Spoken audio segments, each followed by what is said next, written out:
Alors, bonsoir monsieur, j'espère que vous allez bien. En attendant l'arrivée des autres, on va quand même commencer notre séance de formation, la troisième séance dans la gestion des déchets solides. Bien sûr, on est arrivé maintenant aux techniques de valorisation et d'élimination. Ça sera notre dernière séance dans ce module et pour demain, on va commencer directement le traitement des eaux usées. Alors, on va voir dans cette séance, donc ça va être un petit peu une formation technique. Quand je dis une formation technique, ça veut dire qu'on va voir un peu de la technique. Ce n'est pas de la gestion, mais on va essayer de comprendre comment la mise en décharge contrôlée est faite. Ça veut dire quelles sont les techniques de mise en décharge contrôlée, quelles sont les techniques et les procédés de l'incinération contrôlée, le compostage et la biométhanisation. Ce sont en fait les méthodes de valorisation et d'élimination les plus répandues et les plus connues. Ça ne veut pas dire que ce sont les seules méthodes qui existent, mais c'est la base. Il faut connaître déjà voilà, ces premières méthodes et par la suite, ça va vous permettre d'élargir aussi vos connaissances en termes de la valorisation. La technologie de la valorisation, elle est toujours en évolution, mais il y a toujours des principes qui sont basiques. Alors ça, c'est la première remarque.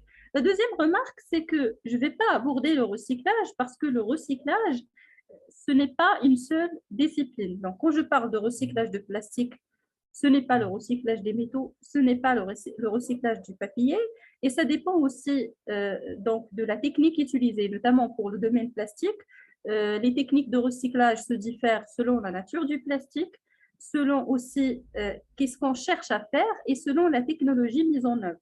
Donc vraiment, c'est un domaine qui nécessite des formations qui sont spécialisées. Ça veut dire, je peux dire formation recyclage papier pour faire un produit donné, recyclage plastique pour concevoir un produit donné et ainsi de suite. Donc, on ne peut pas parler du recyclage comme ça d'une façon qui est générale. La troisième remarque, c'est que bien que en fait, l'explication de la technique va aborder quelques notions en termes, par exemple, de la biologie, mais on ne va pas vraiment entrer dans les détails. Ce qui nous intéresse, ce sont les procédés, parce que sinon, on va faire un cours de bio et ça va être très ennuyeux. Ce ne sera pas vraiment une formation, ce sera un cours universitaire. Alors, qu'est-ce qu'on va voir? La mise en décharge contrôlée d'abord, l'incinération, puis le compostage et la biométhanisation. Je vais commencer par la mise en décharge contrôlée. Maintenant, les déchets que vous avez en entreprise, vous avez décidé de les confier tout simplement à un site d'enfouissement technique des déchets, ça veut dire une mise en décharge contrôlée. D'ailleurs, la mise en décharge contrôlée, c'est une solution alternative pour éviter toutes les nuisances en relation avec les décharges sauvages. Donc, je dis une décharge sauvage, ça veut dire qu'il y a toujours des risques environnementaux, des risques de sécurité, donc on favorise l'incendie et tout ça. Et aussi, c'est le côté occupation du sol, encombrement, nuisance et ainsi de suite. Alors, comme solution, pour éviter les impacts sur la santé humaine, les pathologies et la maladie, pour éviter les vecteurs nuisibles et aussi les mauvaises odeurs, pour éviter l'impact sur l'environnement qui va avoir donc, un effet négatif sur la qualité de l'air, qui va altérer la qualité de l'air du sol et du paysage, ainsi que les eaux souterraines par infiltration, on doit faire une décharge contrôlée. Ça veut dire que l'être humain contrôle afin de protéger au maximum l'environnement. Déjà, c'est une solution en termes d'occupation de sol et en termes de volume. Parce que nous avons parlé la séance d'hier que l'objectif, ce n'est pas uniquement de réduire la nocivité des déchets et de réduire les impacts, mais aussi réduire cet effet négatif lié à l'occupation du sol et aussi lié donc, à l'encombrement, donc en relation avec le volume. La décharge contrôlée, elle aide à optimiser le sol, ou bien plutôt à optimiser l'espace, pardon, et à dégrader la matière, donc à dégrader les déchets et à réduire à cet effet leur volume occupé. Alors, quand je dis la décharge contrôlée, je dis un site d'enfouissement technique des déchets, c'est une zone tout simplement utilisée pour l'évacuation contrôlée des déchets. Il y a un contrôle avant déjà la réalisation de la décharge, il faut faire une réhabilitation initiale du site. Avant la réhabilitation initiale, il faut faire déjà une étude d'impact environnemental pour une décharge contrôlée. Je pense que dans le kit que je vous ai déjà communiqué pour le module étude d'impact, vous avez déjà dedans un exemple d'étude d'impact en relation avec un site d'enfouissement technique. Voilà. Pour l'évacuation des déchets, donc vous avez une zone utilisée pour l'évacuation des déchets. On contrôle d'abord l'étape avant mise en décharge, ça veut dire on doit faire une réhabilitation du lieu, donc réhabilitation initiale, pour voir en quoi consiste cette réhabilitation. Durant aussi l'exploitation, on fait un contrôle et vers la fin de vie, ça veut dire l'étape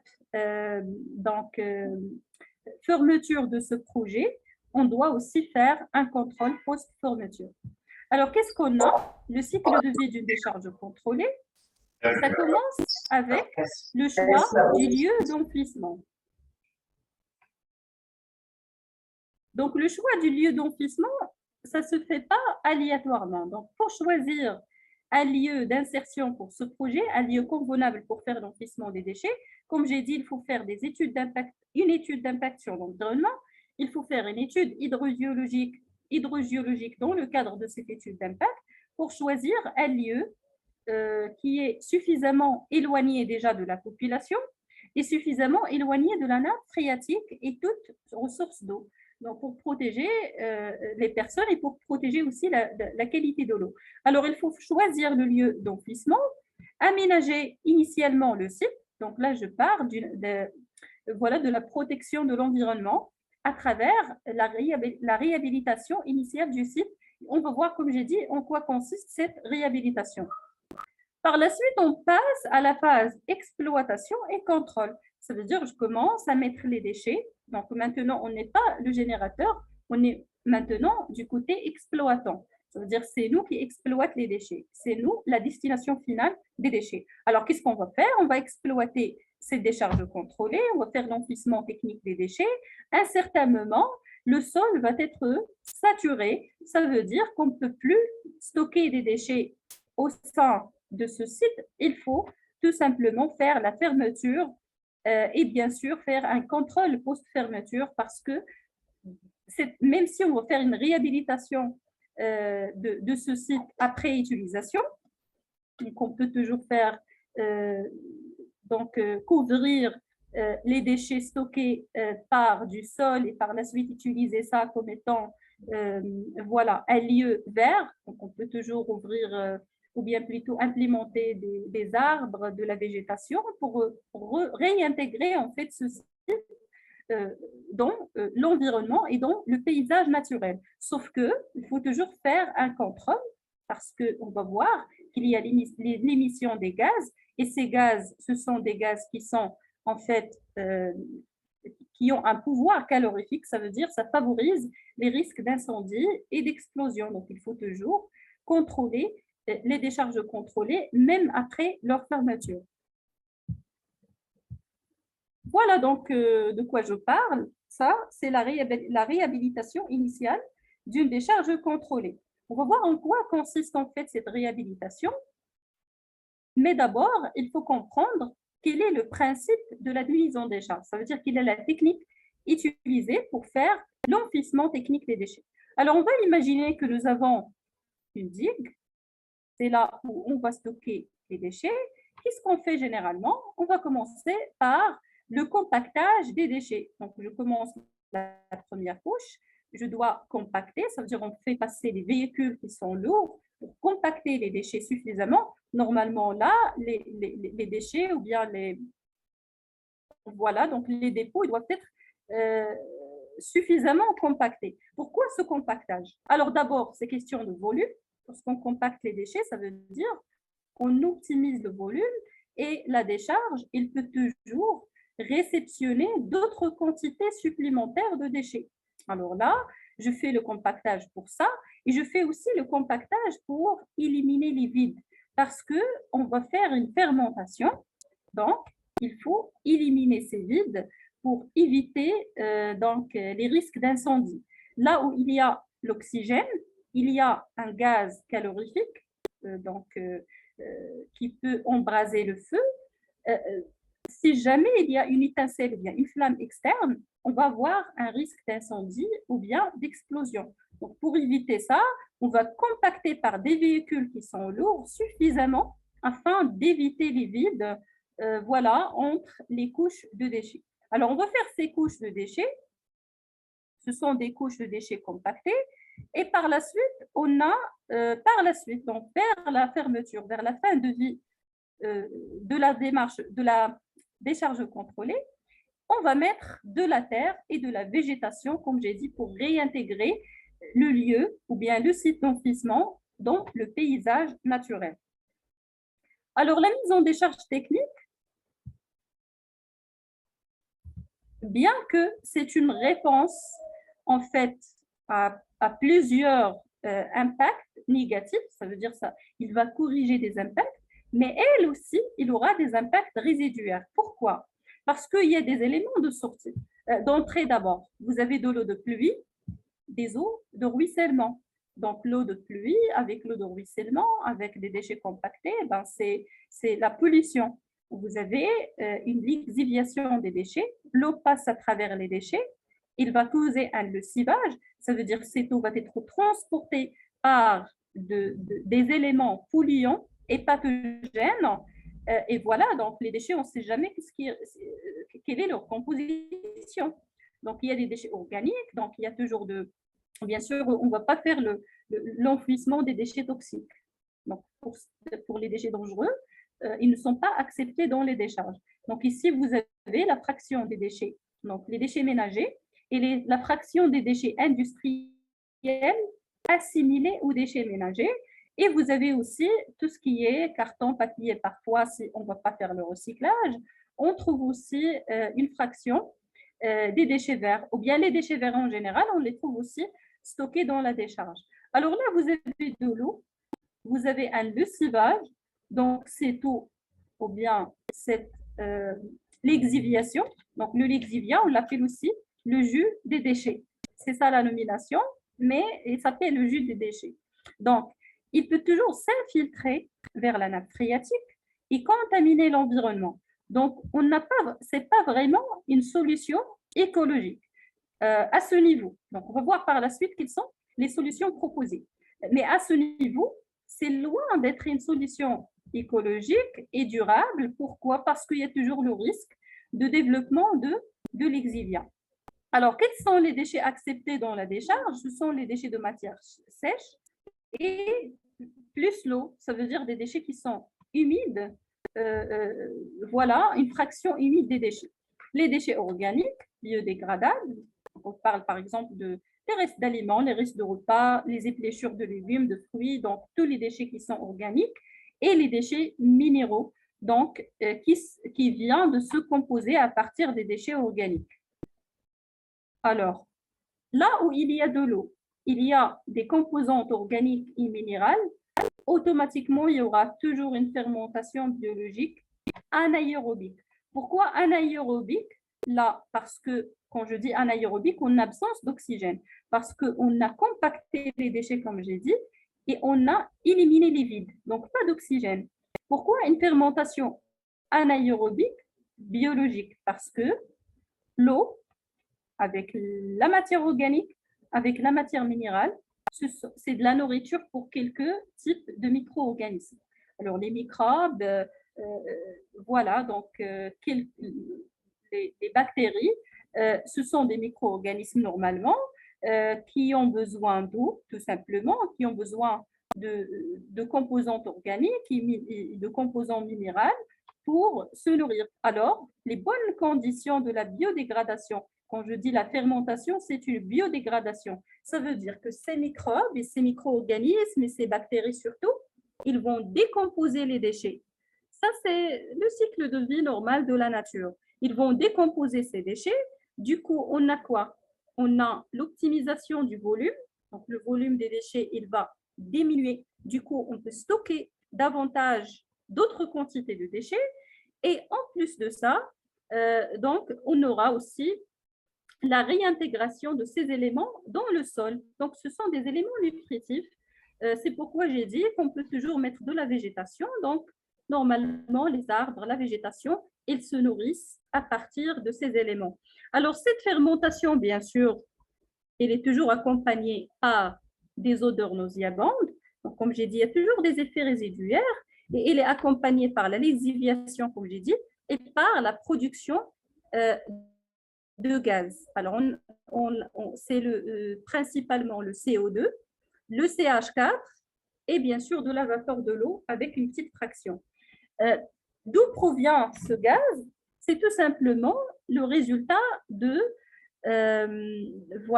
la respiration de ces micro-organismes. Ils sont vivants, ils consomment de la nourriture, ils décomposent ces déchets qui passent à travers leur système digestif et puis ils sont décomposés et par la suite, ils vont émettre des gaz tout simplement issus de leur respiration et de leur consommation de la nourriture. Alors, qu'est-ce qu'on a maintenant? On a un biogaz, on a la vapeur d'eau. D'où provient la vapeur d'eau? Tout simplement, il provient de la température dégagée par ces micro-organismes parce qu'ils sont vivants, ils consomment. C'est comme le corps humain, il va émettre toujours de la température tant qu'il est vivant. C'est la même chose pour ces micro-organismes et cette température, elle augmente la température du site d'enfouissement, ce qui fait que nous avons la vaporisation de l'eau contenue dans les déchets. Alors ça, c'est la technique de la mise en décharge contrôlée. Et les effets négatifs, comme j'ai dit, c'est le gaz. Alors, c'est le CH4 et le CO2 quand même. Ce sont des gaz néfastes pour l'environnement. Vous avez aussi les liquides, donc les jus de déchets qui s'infiltrent. Et vous avez également les odeurs nauséabondes. Alors, à ce stade, la décharge contrôlée, elle n'est pas contrôlée, elle n'est pas encore contrôlée. Alors, d'où vient la nécessité, comme j'ai dit au début de la formation, de faire ce qu'on appelle la réhabilitation initiale du site. En quoi consiste cette réhabilitation initiale? Donc, vous avez déjà ici une définition de la lexivia. C'est le liquide toxique qui se forme lorsque l'eau s'infiltre dans les déchets d'une décharge et qu'il s'y charge de contaminants. Le biogaz, constitué de méthane et dioxyde de carbone, le méthane c'est le CH4, le dioxyde de carbone c'est le CO2, est généré par la décomposition anaérobie, j'insiste, en absence d'oxygène, de la matière organique contenue principalement dans les déchets ménagers et bien sûr les déchets industriels assimilés aux déchets ménagers. Alors, qu'est-ce qu'on a pour que cette décharge soit contrôlée et soit, donc, il faut corriger les impacts résiduaires, alors il faut avoir un système de traitement des lixivias. Donc, ces lixivias, il faut les capter d'abord pour ne pas s'infiltrer vers le sol. Il faut les traiter, enlever toujours la fraction toxique. Alors, pour nous, on va parler un petit peu de traitement des lixivias, mais pour le groupe qui va suivre le traitement des eaux, on va voir en détail en quoi consiste ce traitement. Pour le biogaz, il faut le récupérer tout simplement parce que ce biogaz-là, c'est un gaz énergétique. Ça veut dire, en le captant, on va éviter d'abord la pollution de l'air, mais aussi on peut l'utiliser, on peut le valoriser pour produire de l'électricité, ou bien du gaz naturel, ou bien pour faire un chauffage. D'ailleurs, par exemple, au Canada, il y a toute une ville, pardon, c'est en Turquie plutôt, en Turquie, il y a toute une ville qui est alimentée par l'électricité et par donc l'eau chaude, juste en exploitant le biogaz d'une grande décharge contrôlée. Donc, les déchets, ce sont une source d'optimisation, une source de fortune. Bien sûr, c'est question de technique parce que, c'est question de faisabilité économique, c'est question de coût. Il faut investir pour tirer profit des déchets. Mais voilà, donc juste, je vous ai donné l'exemple pour savoir que c'est vraiment des quantités importantes qui sont générées. Maintenant, en quoi consiste cette mise Donc, voilà en quoi consiste cette réhabilitation initiale du site. D'abord, on va préparer la digue qui va recevoir les déchets par une imperméabilisation. Le casier, donc la digue, c'est le casier. Le fond de ce casier, il doit être imperméabilisé. Ça veut dire il ne doit pas laisser infiltrer les lixivias vers le sol. Alors là, vous avez le fond de notre casier, donc vers le sol. Vers le haut, qu'est-ce qu'on a? On a les déchets stockés. Donc, vers le haut, on stocke les déchets. Mais entre le fond et les déchets, on ne doit pas stocker les déchets directement sur le fond du casier. Il faut imperméabiliser. Donc, cette couche-là, c'est ce que j'appelle, c'est ce qu'on appelle en fait la couche d'imperméabilisation qui ne laisse pas s'infiltrer les lixivias. Donc, vous avez quoi? D'abord, en haut, vous avez une couche drainante de lixivia. Ça veut dire une couche qui laisse passer d'abord les lixivias pour les emmagasiner. Donc, on cherche de collecter les lixivias. Vous avez d'abord une couche drainante. Ça veut dire qu'il va collecter toutes les lixivias qui proviennent, comme j'ai dit, de l'eau de pluie, de l'eau de ruissellement. Par la suite, vous avez un système de collecte des lixivias. Ça, c'est une coupe transversale. Donc, vous avez un système de collecte des lixivias, un ensemble de tuyaux perforés à travers lesquels on va collecter donc, ces jus de déchets, ce liquide toxique. Alors, on va les collecter à travers ces tuyaux et ces tuyaux, ils vont pomper par la suite. Vers la fin, je vais vous envoyer quelques vidéos en fait explicatives qui sont dynamiques. Ça va vous donner directement comment ça se fait. Voilà. Donc, vous avez ces tuyaux.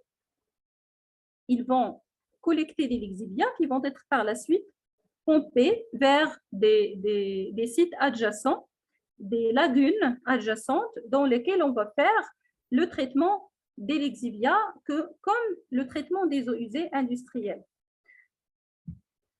Vous avez par la suite, on ne sait jamais à travers ces tuyaux, même si on a collecté les lixivias, il peut toujours y avoir une fraction qui réussit à s'infiltrer. Alors, il faut la bloquer. Comment la bloquer? On utilise une géotextile anti-poinçonnement. Alors, c'est quoi la géotextile anti-poinçonnement?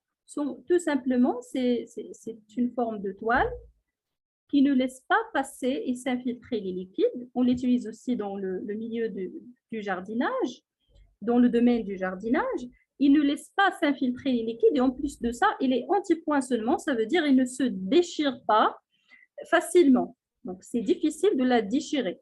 Alors, vous avez cette géotextile, mais encore une fois, donc vous voyez quoi? On a parlé au début des principes fondamentaux juridiques pour protéger l'environnement. Le principe précaution, prévention, pollueur-payeur, bien sûr, et correction. Là, on voit que à travers ces méthodes, on applique déjà, on respecte ces principes précaution, prévention. La prévention, c'est ça, c'est toutes ces techniques qu'on utilise. La précaution, c'est que si jamais cette géotextile anti-poinçonnement, même si il est anti-poinçonnement, il a été déchiré, il a laissé encore une fois s'infiltrer des lixivias vers le sol, alors il faut mettre une géomembrane. Alors la géomembrane, c'est en fait un filtre, mais un filtre qui est très fin, vraiment très fin, qui va donc bloquer l'accès des particules solides polluantes et aussi donc, toute pollution possible. Donc, il va bloquer si jamais il y a une quantité de lexivia qui réussit à arriver jusqu'à la géomembrane, on va la capter à travers la géomembrane. Encore une fois, on va mettre encore une fois une géotextile anti-poinçonnement et par la suite, on va mettre de l'argile compactée avant, bien sûr, d'arriver au fond du casier qui est le sol nu. Alors, cette argile compactée, on l'appelle la barrière active. Pourquoi la barrière active? Quand on dit quelque chose active, ça veut dire qu'il y a des micro-organismes dedans. Donc, les micro-organismes ici, les bactéries et tout ça, si jamais une particule polluante arrive à ce stade-là, il va être dégradé par donc, les micro-organismes voilà, qui composent ce milieu-là. Alors, une barrière active et puis une barrière passive qui est vraiment le sol nu. Alors, ici, avant, bien sûr, c'est le sol, mais quand même, on va mettre une matière, un matériau plutôt, qui présente une perméabilité de 10 à la puissance moins 6 sur 5 mètres. Quand je dis la perméabilité, ça veut dire la possibilité de laisser passer un liquide ou bien des particules fines. Vraiment, la perméabilité K, c'est très petite.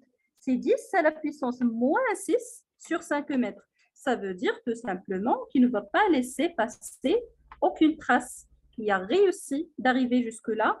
Il va être aussi bloqué à ce niveau. Donc, vous voyez qu'il faut protéger parce qu'on part de ressources en eau. Donc, on ne sait jamais est-ce qu'il y aura une infiltration vers la nappe phréatique ou pas.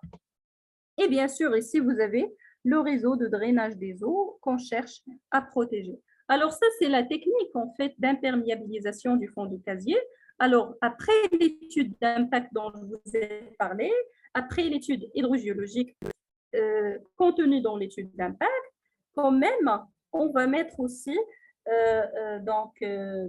des couches comme ça, donc comme sur les photos de tout à l'heure, pour protéger le sol contre toute infiltration. Je vais revenir juste vers les photos. Voilà. Donc, vous pouvez voir qu'on fait une réhabilitation, on fait... Et d'ailleurs, lorsque je vous ai parlé l'autre fois de l'incinération, et j'ai dit que parmi les restes de l'incinération, ce sont les cendres. Les cendres, par exemple, ils sont aussi utilisés pour réhabiliter, pour assurer l'imperméabilisation d'une décharge contrôlée. C'est une sorte d'exploitation et de valorisation de ce déchet. Alors, c'est ça, en gros, la technique de la mise en décharge contrôlée. Maintenant, c'est l'exivia. Qu'est-ce qu'on va faire par ces l'exivia? Ces l'exivia de décharge, ils vont être pompés vers une station comme j'ai dit, vers des lagunes qui sont adjacents. Donc, vous voyez ici qu'on va faire en fait le pompage des l'exivia vers des lieux qui sont consacrés à leur traitement. Comme j'ai dit, je vais vous envoyer quand même une petite vidéo explicative. Vous allez comprendre davantage d'une façon dynamique comment ça se fait. Alors, le traitement des l'exivia, je ne vais pas entrer dans les détails parce que j'ai dit qu'on va voir ça pour le groupe de la formation complète, pour voir ça au niveau du traitement des eaux usées. Quelles sont les options de traitement des l'exivia en gros? Vous avez une possibilité de faire un traitement biologique. Ça veut dire encore une fois, ces l'exivia, ils sont chargés de quoi? Ils sont chargés de matière organique. Ça veut dire des éléments nutritifs pour les bactéries et pour les micro-organismes. Alors, on va introduire des bouts qui sont activés. Quand je dis activés, ça veut dire qu'ils contiennent toujours des micro-organismes ou bien ce qu'on appelle les lits bactériens. Et ce sont ces micro-organismes qui vont s'occuper de la dégradation, encore une fois, de la matière organique polluante contenue dans les l'exivia. Et d'ailleurs, c'est aussi la technique qu'on utilise pour le traitement des eaux usées dans les stations d'épuration. Il y a aussi la possibilité de faire un traitement physique s'il y a des composantes qui sont grosses. Donc, on fait un dégrillage, donc des déchets qui sont de grande taille, ou bien si la pollution elle est vraiment fine, on peut utiliser l'ultrafiltration. Donc, c'est une sorte de filtration. Et en plus de ça, si les particules sont encore très fines, on fait le principe de l'osmose inverse. Sans entrer dans les détails, je vous donne juste les noms des techniques. Traitement physico-chimique, ça veut dire c'est un traitement qui se base sur des principes physiques. Donc, l'effet de la pesanteur, tout simplement, et l'effet du poids. Quand je parle de la décantation, je prends un grand décanteur dans lequel je mets les eaux usées ou bien l'exivia et je laisse la nature faire son effet. Ça veut dire que je les laisse tranquilles. Après un certain moment, sous l'effet physique, sous l'effet de la pesanteur, vous aurez la matière polluante qui a une taille suffisamment, ou bien un diamètre suffisamment élevé. Il va se décanter vers le fond du décanteur. Sinon, on peut toujours trouver quelques particules qui restent dans les eaux d'une façon troublante. Alors, on peut rajouter des agents chimiques comme les coagulants et les flocculants pour favoriser la flottation de cette matière. Et puis, on va faire le raclage, on va racler donc la couche voilà, de la matière toxique qui flotte sur la surface de la lexivia. Par la suite, on peut faire aussi un traitement par adsorption, par charbon actif. Vous savez, le charbon actif, ça veut dire qu'il y a aussi des micro-organismes et il collecte, il absorbe la pollution. Alors là, tout simplement, cette technique aussi, on l'utilise dans les eaux potables pour traiter les eaux, pour aussi traiter les eaux usées et ainsi de suite. Et le traitement par évaporation, ça veut dire tout simplement, on va sécher les lexivia de l'eau ou bien la fraction humide, il va donc s'évaporer et le reste, ce sera donc les déchets toxiques et les polluants qu'on va éliminer par la suite. Donc, vous voyez les lexivia, comment ils se représentent déjà. Donc, ce sont des eaux vraiment saumâtres. Ils sont très polluants. Donc, c'est pourquoi, en fait, on fait l'intérêt de les traiter au niveau des décharges contrôlées. Alors, on a parlé du premier effet négatif qui sont les lexivia. Maintenant, le biogaz. Qu'est-ce qu'on va faire par ce biogaz? Il faut le capter. Quand j'ai dit le biogaz, c'est le CH4 et le CH4 et le CO2. Alors, nous avons une technique de captage du biogaz au niveau de la décharge contrôlée. Ça veut dire ça fait partie de la préparation du casier qui va accepter les déchets avant de les mettre dedans. Il faut mettre toujours un système de captage de biogaz. En quoi consiste ce système? Donc, vous avez tout simplement des tuyaux perforés qui vont capter en fait le biogaz à la sortie sous l'effet de la pression. Je vais vous expliquer par la suite ça, sous l'effet du gradient de la pression. Alors, nous avons ici toujours le fond du casier. Vous avez les drains des lexivia. Voilà donc les drains des lexivia, les couches de drainage, la géomembrane ou équivalent de la géomembrane. Vous avez les sols imperméables et ainsi de suite. Donc, ça, c'est le système de captage et je vais l'expliquer dans la diapo suivante. Sinon, déjà, pourquoi le biogaz est capté? Pour des raisons. Pour réduire d'abord l'émission de gaz toxiques, pour réduire aussi la migration des gaz au sous-sol, parce que le gaz, normalement, a la tendance à se propager d'un milieu d'une grande pression vers un milieu d'une pression basse. Notamment, vous avez par exemple un ballon rempli en air. Lorsque je laisse partir, toujours l'air et la tendance de sortir. Pourquoi? Parce que dans la balle, vous avez la pression elle est élevée et vers l'atmosphère, vous avez une pression atmosphérique qui est au-dessous de la pression dans la balle. Donc, toujours les gaz, ils se propagent d'un milieu de grande pression vers un milieu de petite pression ou bien de pression plus basse. Alors, ils ont tendance à immigrer vers l'atmosphère et s'il n'y a pas la possibilité, dans un milieu clos par exemple, ils vont tout simplement s'infiltrer vers le sous-sol et ils vont causer aussi une intoxication et une pollution de l'eau. C'est aussi pour diminuer les odeurs, parce que le CH4, c'est le gaz responsable des odeurs nauséabondes dont on a parlé, et pour aussi trouver des solutions de valorisation énergétique. Alors, parfois, on capte le biogaz juste pour réduire ces nuisances dont j'ai parlé. Ici, on a la possibilité de faire la valorisation. Donc, on parle techniquement parlant et économiquement parlant. Alors, pourquoi pas le faire? Alors, je vais vous expliquer la technique du captage du biogaz, mais pas trop en détail parce que, comme j'ai dit, ce sont des données techniques. C'est un cours universitaire.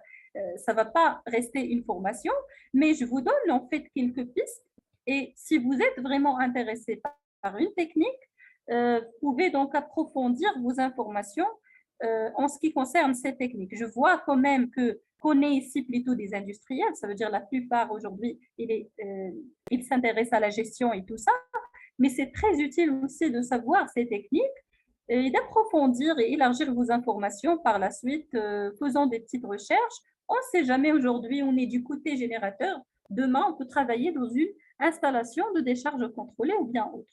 Alors, qu'est-ce qu'on a? Ces décharges contrôlées, en fait, on peut l'assimiler à un biodigesteur. Alors, c'est quoi le biodigesteur? C'est un équipement qui travaille avec le même principe que la décharge.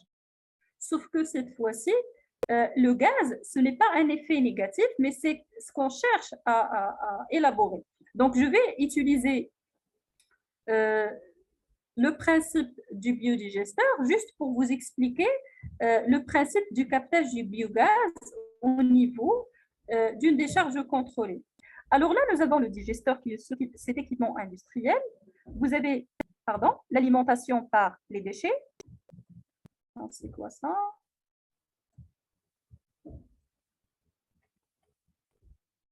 Donc, vous avez votre biodigesteur. Il est alimenté par les déchets qu'on cherche en fait à fermenter en absence d'oxygène, parce que pour avoir un biogaz, il faut toujours faire l'opération en absence d'oxygène. Sinon, s'il y a l'oxygène, on va toujours faire une fermentation, une dégradation, une décomposition, mais on ne va pas produire le biogaz, on va produire le compost. Et je vais expliquer ça par la suite. Alors, vous avez le digesteur, on a une fermentation, on a les gaz. Alors, ces gaz, normalement, ils passent par ce tuyau-là. Voilà, je ne sais pas ce que c'est clair pour vous. Vous avez le CH4 avec 50 jusqu'à 80% de fraction. Vous avez le CO2 de 10 jusqu'à 40%. Et vous avez l'H2O, une petite fraction de 5%, et il ne nous intéresse pas déjà. Donc, vous avez ce biogaz, comme j'ai dit, le gradient de la pression, la différence de la pression. Donc, ce biogaz, normalement, lorsqu'il va sortir de ce tuyau, il a devant lui deux chemins. Le premier, c'est l'atmosphère, la pression atmosphérique. Le deuxième, c'est ce tuyau-là. Alors, ce tuyau, c'est quoi? Ce tuyau-là, il est lié à une pompe, donc une pompe, ce qu'on appelle une pompe à vide. La pompe à vide, il sert à créer une dépression. Ça veut dire à créer une pression au-dessous de la pression atmosphérique. Vous les trouverez par exemple dans les grands ouvrages, si vous avez déjà visité l'OCP, donc l'OCP, l'Office chérifien de phosphate, si vous l'avez déjà visité, il y a des grands appareils qui créent une dépression. Si jamais vous avez un trou au niveau de cet appareil, il risque de vous souffler dedans. Donc, tout simplement parce qu'il y a une grande dépression. Alors là, bien sûr, ce n'est pas une grande dépression, mais plutôt une dépression suffisante selon des paramètres techniques que les ingénieurs vont calculer. Ils vont faire le dimensionnement de l'équipement. Donc là, on va créer une dépression, ça veut dire dans ce tuyau-là, il y a une pression qui est plus petite que la pression de l'atmosphère. Alors, vous avez le gaz, il va sortir, il a devant lui deux chemins, mais lui, il favorise toujours où la pression elle est la plus basse. Donc, il ne va pas immigrer vers l'atmosphère, mais il va choisir ce chemin-là qui est le plus simple, donc qui est le chemin où la dépression est créée, ça veut dire que la pression elle est plus petite, et on va le pomper par la suite pour produire de la chaleur, ou bien de l'électricité, ou bien pour produire du biométhane. Si jamais, donc là, bien sûr, le biodigesteur, son but, c'est de produire le biogaz. Donc, le biogaz produit, bien sûr, il va être utilisé pour l'une des techniques de valorisation. Pardon. Mais dans le cadre de la décharge contrôlée, c'est un effet négatif. On peut toujours le capter et le valoriser, mais généralement, qu'est-ce qu'on fait? On le capte et on fait sa destruction dans des torchères, ça veut dire on va le mettre en feu tout simplement et on fait sa destruction pour éviter donc les nuisances. Alors, les avantages de la mise en décharge contrôlée, ce sont des conditions, donc il propose des conditions favorables à la fermentation biologique rapide, parce que les déchets, normalement, lorsqu'on va les jeter dans la nature, les déchets biodégradables, pardon, après un certain moment, ils vont se dégrader dans la nature. Mais ça demande une durée de temps qui est importante. Ça demande parfois des années selon la quantité, en plus des nuisances dont on a parlé. Donc, dans la décharge contrôlée, la fermentation biologique, elle est plus rapide, donc elle est plus facile. Une élimination des risques d'envahissement par les rongeurs et les insectes et les oiseaux, une diminution des risques d'incendie, parce que ce gaz, il est capté, donc on va diminuer le risque d'incendie. Pas uniquement question de ce gaz qu'on va capter, mais surtout, lorsqu'on a des encombrants, il suffit de mettre une étincelle et vous avez la catastrophe. Donc, même cette quantité de déchets, il favorise l'incendie, bien sûr, en plus de la fermentation qui donne ce gaz donc, calorifique, des dégagements d'odeur et donc la pollution de l'air. Une diminution des risques de pollution des eaux et du sol, donc le traitement des lixiviats, et une amélioration esthétique vers la fin de vie de la décharge. On peut toujours améliorer le lieu et le réintégrer dans le paysage naturel. Ça, c'est en gros, bien sûr, la mise en décharge contrôlée. Maintenant, on a décidé d'éliminer les déchets en suivant une deuxième variante qui est l'incinération technique. Bien sûr, l'incinération contrôlée. Je ne parle pas de mettre le déchet en feu dans la nature directement en plein air parce que ça, c'est interdit dans la loi. Sinon, on parle d'un centre d'incinération technique bien équipé. Alors, vous avez les déchets. On fait une incinération, ça veut dire une destruction des déchets par le feu. Dans un incinérateur, ça veut dire un four équipé. Encore une fois, l'incinération, donc il y a des entrées, il y aura toujours des sorties. Nous avons la chaleur, donc c'est une réaction exothermique, ça veut dire émettrice de la température.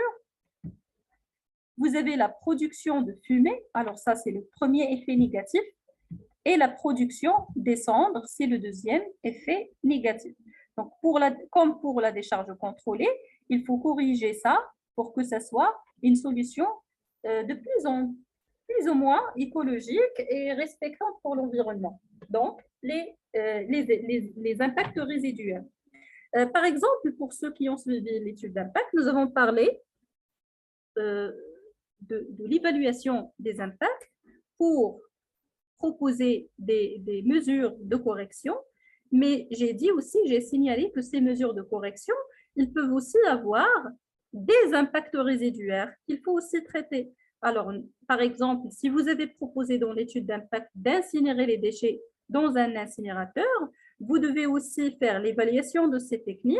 Parmi les impacts que vous allez trouver, c'est les fumées et les cendres. Donc, il faut aussi proposer des solutions pour ces deux impacts résiduaires. C'est une transformation des déchets en gaz, en chaleur et en matériaux inertes, qui sont les cendres. C'est une combustion, ça veut dire oxydation de la matière première par voie thermique, et c'est une réduction de volume, encore une fois, et de la masse des déchets. Donc, toujours, on réduit la nocivité, mais dans ce cas, on réduit surtout le volume et la masse, d'où donc la réduction aussi des coûts en relation avec l'occupation du sol et du terrain. Ce sont des réactions exothermiques, donc je ne vais pas rentrer dans les détails des réactions, mais quand même, parmi les fumées, on trouve le CO2, un gaz à effet de serre, on trouve de l'eau, la vapeur de l'eau, on trouve le dioxyde, le monoxyde de carbone et le dioxyde de soufre qui sont aussi des gaz à effet de serre, d'où la nécessité de traiter ces fumées. Alors là, c'est le principe de fonctionnement d'une ligne d'incinération technique. Qu'est-ce qu'on a? On a les déchets qui vont être acceptés dans une fosse. Donc déjà là, vous voyez qu'on évite le contact entre l'être humain et entre aussi les déchets pour protéger aussi la santé de l'être humain. Donc nous avons les déchets, ils vont être captés par des grappins et par la suite, on va alimenter le four d'incinération. Alors, on fait l'incinération dans le four. Bien sûr, Normalement, il faut calculer le temps de séjour des déchets pour éviter une combustion qui est non complète. Donc, il faut toujours éviter les combustions non complètes des déchets. Pardon, parce qu'il y a des bruits.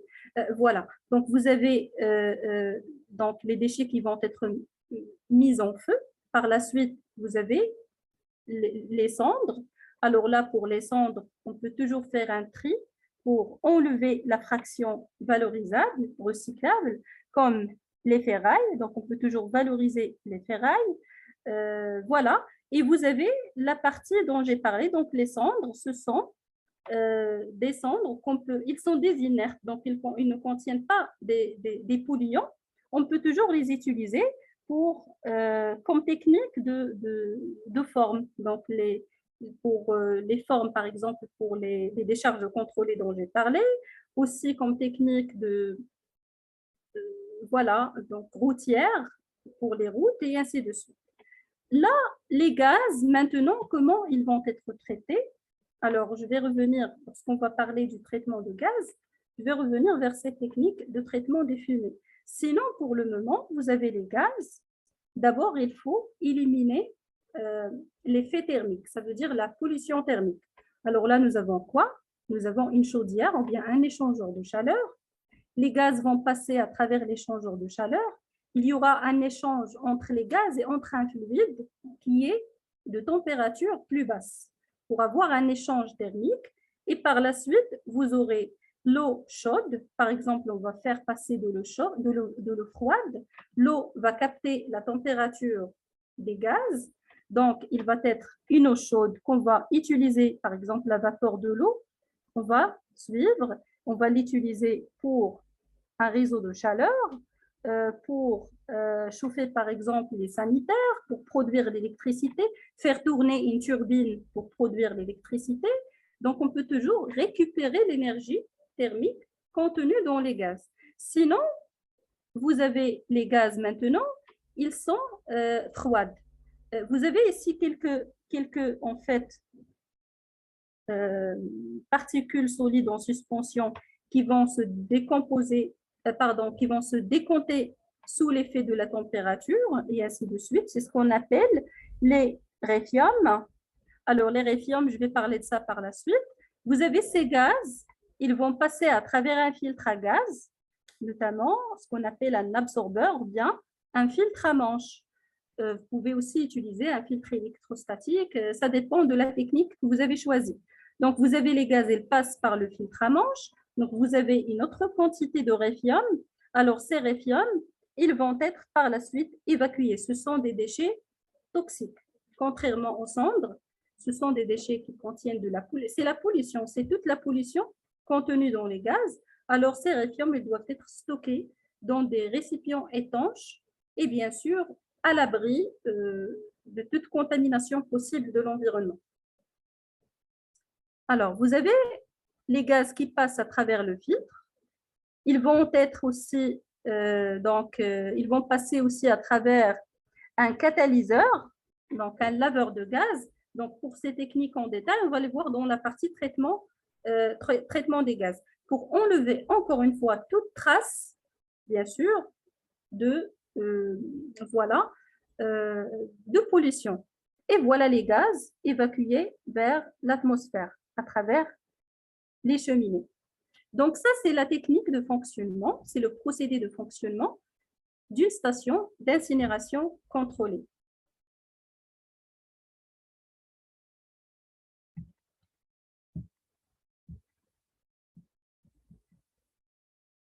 Alors, vous avez la valorisation énergétique et vous avez aussi, d'abord, ce qu'on a vu, ce sont des techniques d'élimination.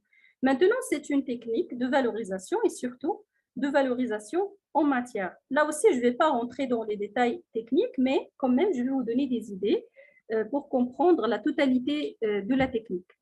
Alors, le compostage, normalement, depuis toujours, nous avons dans le domaine de l'agriculture le recyclage direct de la matière organique sans traitement comme fertilisant pour le sol. donc les épléchures de légumes, les excréments des animaux, et ainsi de suite, les lisiers, les fumiers, on les utilise déjà depuis l'Antiquité pour augmenter et favoriser la fertilité du sol, destiné bien sûr aux activités d'agriculture. Alors, ce recyclage direct, il représente des risques de toxicité, des risques d'odeur nauséabonde et de polluants. C'est pourquoi l'homme a pensé au procédé de compostage, ça veut dire production d'un compost qui est un produit hygiénisé, stable, biologiquement stable, ça veut dire qu'il ne comporte pas des micro-organismes, alors que là, on est toujours, le recyclage direct, on est toujours dans une phase voilà, qui représente un risque, parce qu'il y a toujours la fermentation, il est toujours en cours voilà, d'activité. Sinon, pour le compost, on va attendre jusqu'à la stabilité totale de la matière et ce produit généré, il va être utilisé comme fertilisant bio pour le sol. Bien sûr, il y a des fertilisants à base chimique, comme les fertilisants issus du phosphate, mais ça, c'est une solution qui est bio et qui n'a pas d'effet négatif sur l'environnement. Alors, c'est aussi un procédé avec des entrées, une transformation et des sorties. Quelles sont les entrées? La matière organique fraîche, toujours les déchets ménagers et les déchets assimilés aux déchets ménagers. L'air, bien sûr. Donc là, contrairement à la décharge contrôlée et la biométhanisation, c'est une fermentation en présence de l'oxygène. Les micro-organismes, ils sont de type. Il y a des micro-organismes aérobiques qui aiment l'oxygène, qui consomment l'oxygène. Il y a des micro-organismes anaérobiques voilà, qui n'ont pas besoin d'oxygène pour vivre. Alors là, vous avez cette fermentation. Si jamais il n'y a pas d'oxygène, je vais tomber dans une biométhanisation et je vais produire le méthane et ce n'est pas mon objectif. Et bien sûr, l'H2O, l'eau, l'humidité, elle est très importante pour favoriser la fermentation. Quelle est la transformation faite? C'est toujours un métabolisme microbien. Ça veut dire que c'est toujours des micro-organismes qui vont se nourrir des déchets et qui vont décomposer petites particules à travers leur système digestif. Donc, c'est une décomposition ou bien un métabolisme microbien par l'action des bactéries, des champignons, des moisissures, des levures et ainsi de suite. Comme élément de sortie, nous avons le compost, qui est bien sûr le produit qu'on cherche à produire à la base. Vous avez un gaz carbonique, le CO2 et la vapeur d'eau, mais ce n'est pas une quantité qui est très importante, donc ça ne nécessite pas un traitement de gaz. Et puis, vous avez la chaleur, bien sûr, sous l'effet de ce métabolisme, vous avez toujours un dégagement de la chaleur. Encore une fois, c'est une opération biologique exothermique. Alors, le compostage correspond à une transformation, des matières fermentescibles par des micro-organismes en présence d'oxygène et d'eau. Il en résulte un dégagement de gaz carbonique et la minéralisation d'une partie de la matière organique. Donc, cette matière organique, elle est décomposée en matière minérale et on sait que les matières minérales, ils sont nécessaires pour nourrir les plantes et les arbres et la végétation et voilà. Donc, c'est la source d'alimentation des espèces floristiques. C'est pourquoi, en fait, on parle d'un fertilisant pour le sol qui augmente la fertilité du sol en termes de matière minérale. C'est une stabilisation du déchet pour réduire les pollutions et les nuisances associées à son évolution biologique. Donc là, nous avons un compost, ça veut dire les déchets déjà, on a passé d'un grand volume encore une autre fois vers un petit volume. Et aussi, ce compost-là, il est inodore. Aucune odeur nauséabonde associée à ce compost. Donc, c'est ça la stabilisation. Parce que lorsque j'utilise directement les déchets comme fertilisant pour le sol, déjà, ça va prendre beaucoup du temps pour la décomposition. Et aussi, c'est une utilisation alors que la matière elle est toujours active par des micro-organismes, ce qui va causer en fait ces odeurs qu'on ne peut pas supporter. Alors cette stabilisation, elle est très importante pour protéger la santé humaine et pour protéger aussi l'environnement. Voilà la réduction du volume ou bien de la masse des déchets, production d'un compost valorisable comme amendement organique des sols. Il y a des entreprises vraiment qui sont spécialisées dans le compostage et qui font la production du compost comme un produit emballé et ils font la vente sur le marché juste en exploitant les déchets. Notamment au Maroc, nous avons, je pense, la société Biodome. La société Biodome, c'est une société créée par une jeune Marocaine qui fait la production des amendements et des fertilisants de sol bio en utilisant juste les déchets ménagers et assimilés. Alors là, les phases techniques du compostage, je vais vous donner en gros quelles sont les phases techniques du compostage et pour ne pas vous casser la tête avec des données techniques, mais si toujours vous êtes intéressé, il y a une personne qui est intéressée par le côté technique, vous pouvez me contacter par la suite par WhatsApp, juste pour respecter en fait le temps et aussi la thématique de notre formation. Alors la première phase, c'est la phase fermentation. La première grande phase, c'est la phase fermentation. Il contient aussi des petites phases. Et puis, vous avez la deuxième phase, c'est la maturation du compost. Alors, la fermentation, ça commence par une phase mésophile, une phase thermophile et puis une phase de refroidissement. Alors, quand je dis mésophile, je parle des micro-organismes existants dans le compost en ce moment. Ce sont des micro-organismes qui n'aiment pas la température. Quand je dis mésophile, ça veut dire qu'ils n'aiment pas la température. Donc, ils vivent surtout dans des températures modérées. Alors, selon l'existence de ces bactéries, je peux savoir dans quelle phase je suis. Alors, je commence par la phase mésophile, la phase A. Qu'est-ce qui se passe dans cette phase? Alors là, vous avez vos déchets. Normalement, ça, on le fait dans des biodigesteurs, encore une fois, mais des biodigesteurs avec apport en oxygène. Pour les biodigesteurs de la méthanisation, c'est sans apport d'oxygène. Et là, par contre, on doit donner de l'oxygène. Ces micro-organismes mésophiles, ça veut dire qu'ils vivent dans des températures modérées, entre 30 jusqu'à 45 degrés C. Qu'est-ce qui se passe dans le tas des déchets? D'abord, on a une forte activité des micro-organismes parce qu'ils viennent de découvrir une source d'alimentation. Donc, ils ont une forte activité, une forte consommation d'oxygène pour respirer, une augmentation rapide de la température, donc la température du tas commence à augmenter. D'ailleurs, les personnes qui travaillent dans des installations de compostage, pour savoir dans quelle phase parmi ces phases on est, il faut un contrôle de l'acidité et un contrôle de la température. Donc là, la température commence à augmenter sous l'effet, bien sûr, de cette dégradation. Le tas commence à s'acidifier. Pourquoi?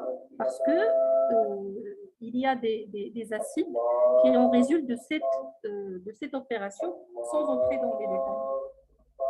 Normalement, la durée de cette phase mésophile, c'est quelques jours, allant de 7 jusqu'à 10 jours. La température s'élève jusqu'à un certain moment. Les mésophiles, ils vont mourir tout simplement parce qu'ils vivent dans des températures modérées. Par contre, d'autres micro-organismes vont apparaître, ce sont les thermophiles.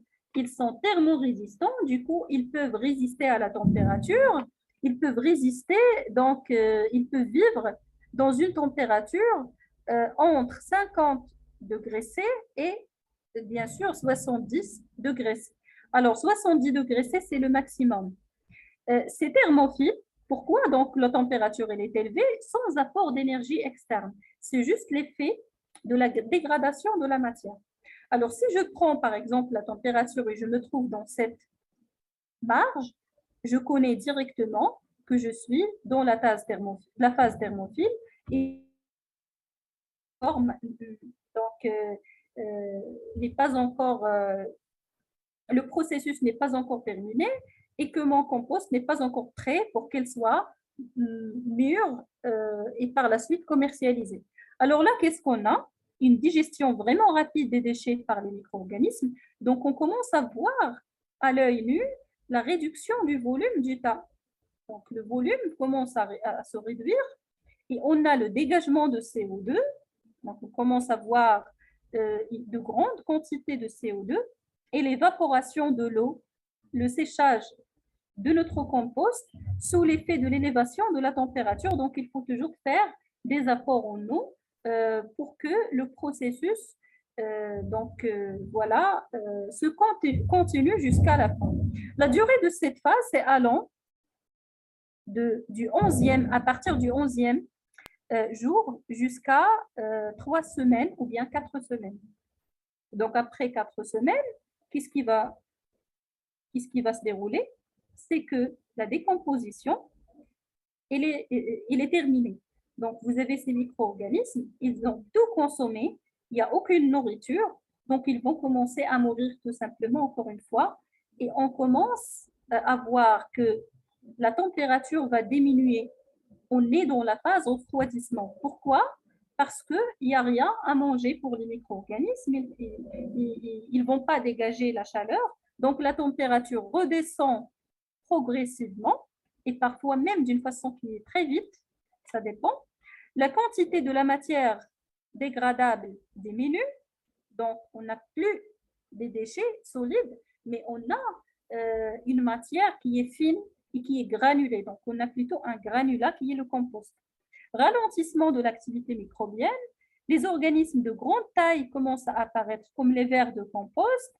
Le matériau tend à se stabiliser. Ça veut dire les odeurs commencent à disparaître, les micro-organismes commencent à disparaître, même les organismes de grande taille vont disparaître après un certain temps et les odeurs diminuent. Là, on a une chute brusque ou bien progressive, ça dépend de la température, jusqu'à 45 degrés C. Donc, le tas commence à se refroidir.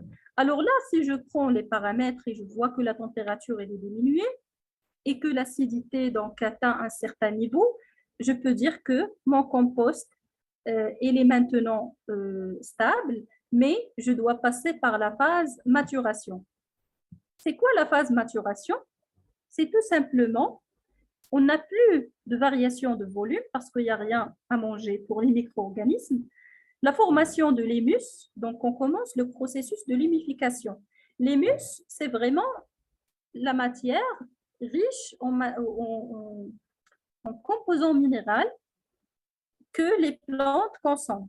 Donc, pour simplifier la vie, l'humus, lorsque vous avez des feuilles d'arbres qui tombent, après un certain moment, elles vont se dégrader, et vous avez un composé comme le sol.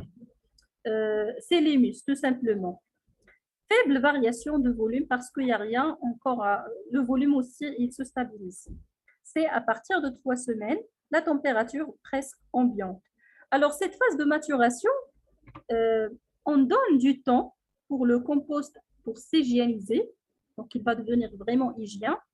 On va le laisser sous l'effet du soleil pour supprimer toutes les odeurs nauséabondes qui peuvent exister vers la fin. Et vous avez donc un compost qui est mûr. De plus, le temps de maturation est grand, de plus, le compost est de bonne qualité. Ça, c'est juste un diagramme en fait qui explique les étapes que je viens de vous expliquer. La phase mésophile, vous avez la dégradation de la matière première, donc l'augmentation de la température. Vous avez la phase thermophile, ça veut dire la température atteint son pic. Par la suite, il n'y a rien à manger, donc la température commence à diminuer, on est dans la phase refroidissement. Et puis la température se stabilise vers la température ambiante. Vous voyez que c'est au-dessous de 25 degrés C. Et on a la stabilisation de la matière première, ça c'est la phase maturation. Et la phase maturation, vraiment, il n'a pas de fin. Vous pouvez laisser le compost la durée de temps que vous voulez. Et comme j'ai dit, de plus le compost est mature et mûr, de plus donc il est de bonne qualité. Les procédés de compostage rapidement. Pour les agriculteurs, ils utilisent le compostage en ondin à l'air libre. Il est presque naturel et il est lent. Vous avez aussi le compostage sous les hangars. Donc, vous avez des grands hangars dans lesquels le compostage avec apport d'eau et d'oxygène. Mais aujourd'hui, nous avons dans le domaine industriel le compostage dans des bioréacteurs ou bien ce qu'on appelle aussi donc les biodigesteurs. C'est un compostage accéléré. Ça veut dire qu'il est favorisé par les industries. Les étapes techniques du compostage, alors là, vous avez la réception des déchets, vous avez la fosse de réception, vous avez toujours des grappins de reprise, donc on limite toujours le contact avec l'être humain, tout est automatisé, voilà. Vous avez ici une bande transporteuse comportant un premier tri éventuel des monstres. Donc, même si les déchets, à la base, ils ont été triés en interne, mais quand même, le principe de précaution, il vous dit qu'il faut toujours s'assurer du tri. Bien sûr, pour ne pas, quand je dis des monstres, ça veut dire des déchets qui ne sont pas que notre broyeur ne peut pas broyer en fait. Les grands déchets, donc qui sont vraiment solides, comme par exemple les métaux et ainsi de suite, qui peuvent causer des pannes pour le broyeur. Donc c'est aussi pour protéger les ouvrages. Donc on a ici un premier tri, puis la bande transporteuse transporte les déchets vers un broyeur. Donc quand je dis un broyeur, donc c'est pour diminuer la taille des déchets. Donc, la surface de contact entre les micro-organismes et entre les déchets, elle va augmenter. Imaginez que, voilà, un grand déchet avec des micro-organismes, ça va prendre beaucoup de temps pour se dégrader. Mais si j'aide le processus de dégradation déjà à travers un broyage, ça veut dire que je vais accélérer le procédé de compostage. Et si jamais vous avez raté un monstre ici et qu'il a passé à travers le broyeur, on va l'éliminer. Donc, évacuation des monstres non broyés. Par la suite, vous avez un tri magnétique des ordures broyées. Ça veut dire le principe toujours de précaution et de prévention. Parce que ça, c'est un procédé pour faire un compostage. C'est un produit qu'on va vendre et qu'on va commercialiser. Donc, il faut qu'il soit de bonne qualité. Donc, si on fait un autre tri magnétique pour enlever les ferrailles, voilà l'évacuation des ferrailles. Les ferrailles, par exemple, on peut les confier à une entreprise qui fait le recyclage. Alors là, on va mettre les déchets dans notre bioréacteur ou bien biodigesteur. C'est une tour au tambour de compostage. Alors, qu'est-ce qu'on a ici? On a les déchets et on a donc des rampes d'humidification parce qu'avec l'élévation de la température, l'eau s'évaporise, donc il faut toujours donner de l'eau. Bien sûr, ça, c'est les quantités d'eau et tout ça, donc il faut tout calculer. Même le temps de séjour des déchets doit être calculé. Et ça, c'est la génie des procédés. On n'est pas intéressé pour le moment par ces techniques et tout ça. L'essentiel, par la suite, après les phases dont je vous ai parlé, la phase mésophile, thermophile et ainsi de suite, refroidissement, on va jusqu'à la phase refroidissement. On a notre compost qu'on va passer à travers des cribles donc pour cribler notre produit et éliminer donc les particules qui ne sont pas utilisables. Donc, évacuation des refus de compostage. Ça veut dire après, lorsqu'on va faire le criblage, on va éliminer les refus. Ça veut dire les produits qui ne sont pas compostés. Voilà, donc ils refusent le compostage. On a ici l'évacuation de notre compostage vers l'air ambiante sous le soleil pour mûrissement, donc pour qu'il soit mûr. Donc c'est la phase maturation. Et par la suite, vous avez l'incinération des refus de compostage. Alors, pour les refus de compostage, on peut leur faire l'incinération dans un incinérateur comme celui-ci, selon les procédés que je viens de vous montrer. Sinon, vous pouvez toujours les utiliser les confiner dans une décharge contrôlée, ou bien aussi, vous pouvez, les utiliser pour faire la biométhanisation. Les paramètres qu'il faut contrôler durant une opération de compostage, c'est la température, bien sûr. Ça vous permet de savoir dans quelle étape on est. D'ailleurs, le compostage, c'est une technique qui est très ancienne. Même, par exemple, dans les maisons, dans les ménages, si on a un jardin, toujours faire le compostage. Voilà, donc pour utiliser des amendements pour le sol du jardinage. Donc, ce n'est pas une technique extraordinaire. On contrôle la température, ça nous donne une idée sur la qualité du compostage et sur aussi les phases du compostage, la teneur en eau, parce que si on a besoin d'eau, il faut le rajouter, l'air de ventilation, là c'est l'intérieur de votre composteur ou bien biodigesteur. Vous avez ici donc voilà, donc des hélices qui tournent pour assurer l'homogénéisation des déchets et aussi pour assurer l'apport en air, la ventilation. Voilà.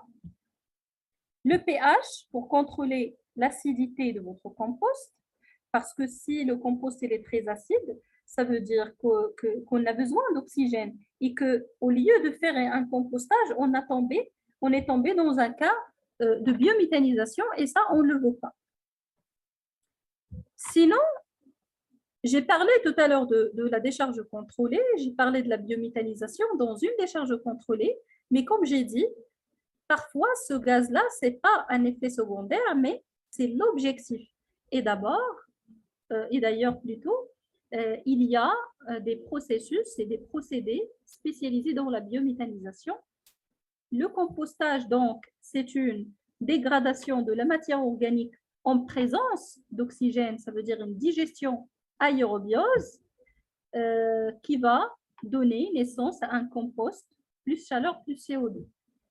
Quant à la biométhanisation, que ce soit dans une décharge ou bien dans un équipement spécialisé, qui est le biodigesteur, on a toujours une dégradation de la matière première, de la matière organique en absence d'oxygène cette fois-ci, donc là en présence, là en absence d'oxygène, une digestion anaérobiose qui va donner naissance au méthane, CH4, le CO2, le dioxyde de carbone, et ça, c'est ce que j'appelle le biogaz. C'est 60% du méthane et 40% de CO2. Donc ça, c'est le biogaz qu'on peut utiliser par la suite, le nettoyer pour produire un gaz naturel ou bien l'utiliser directement pour produire l'électricité ou bien pour aussi chauffer de l'eau. Et vous avez un dégista, ça veut dire cette fraction solide, de déchets solides qui restent. Alors, ce dégista, on peut toujours l'utiliser pour le compostage. Mais bien sûr, on doit le mélanger avec d'autres déchets parce que le digesta tout seul, ça ne va pas produire un compost de qualité. Mais on peut toujours mélanger le digesta avec d'autres déchets et faire un procédé de compostage et coupler entre ces deux techniques utiles pour l'environnement. Alors, un biodigesteur, ça peut être un équipement, mais ça peut être aussi une digestion, ou bien plutôt une décomposition sous forme de fosse. Donc, on va utiliser une fosse comme un petit site d'enfouissement technique, mais cette fois-ci, il ne sera pas ouvert à l'air libre, donc il faut bien sûr mettre un couvercle. Sinon, on peut toujours utiliser le biodigesteur comme celui que je viens de vous montrer. Alors, le bioréacteur, bien le biodigesteur, avec apport d'oxygène, donne le compost, sans apport d'oxygène, donne le biogaz. Alors là, vous avez l'entrée de la matière organique, vous avez une fosse semi-enterrée, vous avez toujours la fermentation sous l'action des bactéries, un mélangeur pour faciliter l'action, et pour aussi homogénéiser et donner de l'oxygène, vous avez, pardon, là, sans oxygène. Donc, pour plutôt mélanger, captation de biogaz selon le principe de gradient de pression dont je vous ai parlé, une membrane souple et vous avez la récupération du dégistat qui est la fraction solide restante.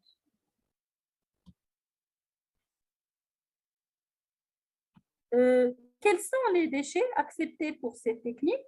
Ce sont les déchets organiques, les ordures ménagères, les déchets verts, les déchets des boues d'épuration des eaux résiduaires domestiques ou bien aussi la partie ou bien la fraction assimilée aux déchets ménagers dans l'industrie. Voilà, donc c'est ce que je viens de mentionner en fait. Donc, vous avez par exemple les déchets ménagers, fraction fermentescible des déchets ménagers, les plantes, gazons, déchets de fruits et de légumes, restes de repas, les sous-produits donc de l'assainissement urbain, donc les boues d'épuration, les refus de dégrillage, ce sont des déchets qu'on va voir par la suite, ou bien plutôt, c'est une technique qu'on va voir par la suite lorsqu'on va parler des eaux usées. Les déchets agricoles, les résidus de grande culture, les pailles et les refus, et les déjections animales, les excréments, fumiers, lésiers et ainsi de suite.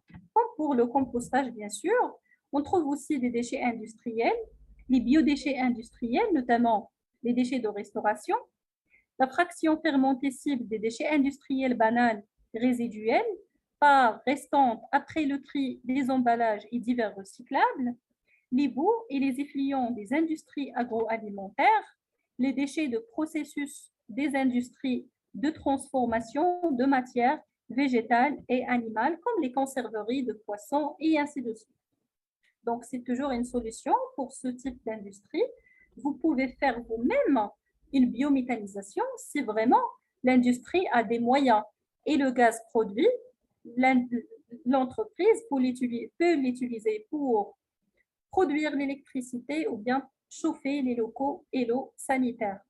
Bien aussi pour produire de la vapeur d'eau qu'on peut utiliser dans les process. Donc, voilà, donc les fluides sous pression, haute pression, pardon. Alors, la technique de la biométhanisation, en gros, quelles sont les étapes de ce procédé? D'abord, la préparation mécanique des déchets. Ça veut dire on fait un broyage grossier des déchets, encore une fois pour faciliter la dégradation.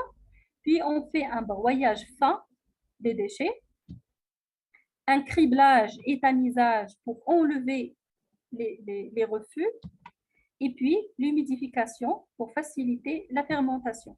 La deuxième étape, c'est la digestion anaérobie en absence d'oxygène. Alors là, vraiment, des étapes qui sont purement techniques. Moi, je vais vous donner juste l'essentiel. Une phase d'hydrolyse, donc vous avez la décomposition par l'eau. Donc les déchets commencent à se décomposer sous l'effet de l'eau. Par la suite, l'acidogénèse. L'acidogénèse, donc il y a des réactions chimiques qui se déroulent. Et puis, on a donc la production des acides. C'est pourquoi je vous ai dit, si on commence à voir que le tas de compost s'acidifie d'une façon qui est très importante, ça veut dire qu'on a besoin d'oxygène, parce qu'en absence d'oxygène, c'est ce qui arrive. Donc, une étape d'acidogénèse. L'acétogénèse, donc on commence à voir l'acétone, et par la suite, plutôt l'acétate. La méthanogénèse, ça veut dire la production des méthanes. Et ce qu'on cherche, nous, le méthane qui va être couplé au CO2 et qui va donner naissance au gaz, bien sûr, naturel. Ce n'est pas le gaz naturel, mais plutôt, donc, voilà, au biométhane. Pour produire normalement le gaz naturel, le biométhane, il doit être nettoyé. Et ça nécessite un investissement et c'est coûteux. Ce sont des techniques coûteuses. C'est pourquoi, généralement, dans les stations de biométhanisation, ben pour les décharges contrôlées, on peut toujours faire la même chose. Mais si on n'a pas des bonnes techniques, on n'a pas le coût nécessaire, on peut toujours, comme j'ai dit, détruire le biométhane à travers des torchères. Mais au niveau de la biométhanisation ciblée, bien sûr, quand on cherche ce biométhane, on ne va pas le détruire tout simplement. Donc, on va l'utiliser, que ce soit à la production d'électricité. Donc, le biométhane, il va faire quoi? Il va chauffer de l'eau. Cette eau va se transformer en vapeur, tourner des turbines et on va produire l'électricité. Sinon, il va tout simplement être nettoyé, mais ça nécessite de l'argent. Et par la suite, donner naissance à un gaz naturel qu'on utilise pour la cuisson et pour d'autres pratiques. Et par la suite, vous pouvez aussi utiliser le biométhane pour chauffer les locaux et pour chauffer l'eau sanitaire. Alors, brièvement, pour ne pas vous casser la tête avec ces données techniques, nous avons la matière organique insoluble. On va rajouter de l'eau, ça veut dire on va causer l'hydrolyse. Cette fois-ci, on a une matière organique qui est soluble dans l'eau grâce à l'hydrolyse. L'acidogénèse, ça veut dire qu'on a la composition des acides gras volatiles. L'acétogénèse, ça donne l'acétate avec le CO2. Et l'acétate, ça donne naissance à une méthanogénèse, donc le CH4 plus le CO2. En gros, bien sûr. L'acide gras volatile, donc voilà, c'est la même chose. Donc vous avez la méthagenèse, la méthanogène, pardon. Les méthanogènes, ce sont des micro-organismes qui se retrouvent dans l'acétate et qui vont donner naissance au gaz CH4 et CO2.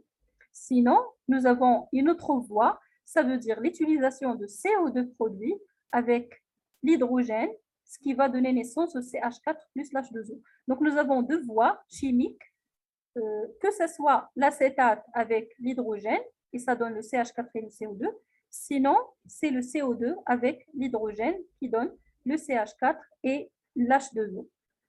Voilà, donc je pense qu'on ne va pas entrer en fait dans les détails voilà, de tout ce qui est réaction chimique, parce que si jamais vous êtes dans une installation de biométhanisation, vous devez connaître ces techniques par cœur. Ça veut dire avec les détails, tout ce qui est détails chimiques, tout ce qui est génie des procédés, tout ce qui est biologie.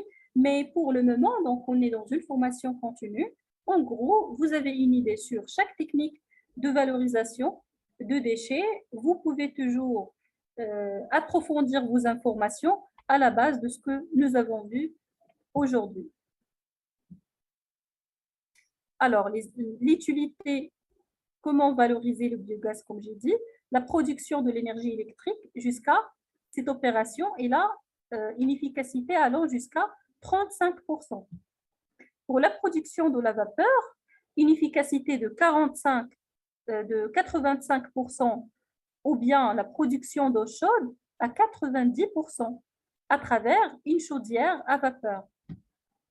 Nettoyage et conversion en gaz naturel, donc ça nécessite un coût élevé, ou bien la cogénération. Ce qu'on appelle la cogénération, c'est à la fois produire l'électricité et produire de la chaleur pour chauffer l'eau et ainsi de suite. Donc, c'est la cogénération et c'est la technique utilisée, par exemple, dans des installations en France. Si vous avez déjà visité la France, vous pouvez visiter une station de biométhanisation. Donc, il y a des stations de biométhanisation. Vous pouvez voir des stations aussi de cogénération pour produire de l'électricité et de la chaleur. Donc, normalement, les pays européens, ils sont très développés dans ces techniques de valorisation des déchets. Sinon, voilà donc pour le module de gestion des déchets solides. C'est, je pense, tout ce que un responsable environnemental dans le côté de la gestion doit savoir.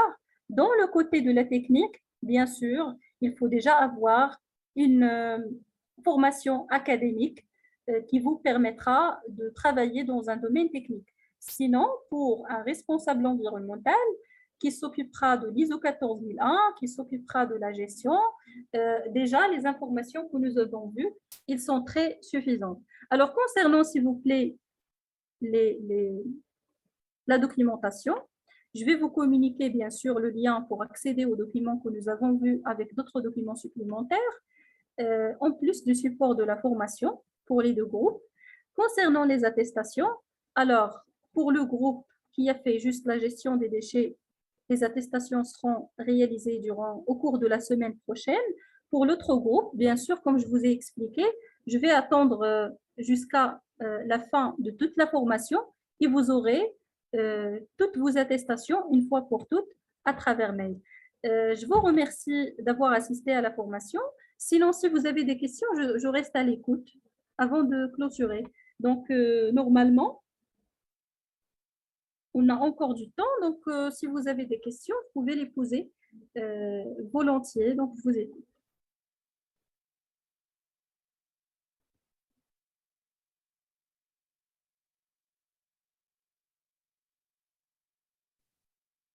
Oui,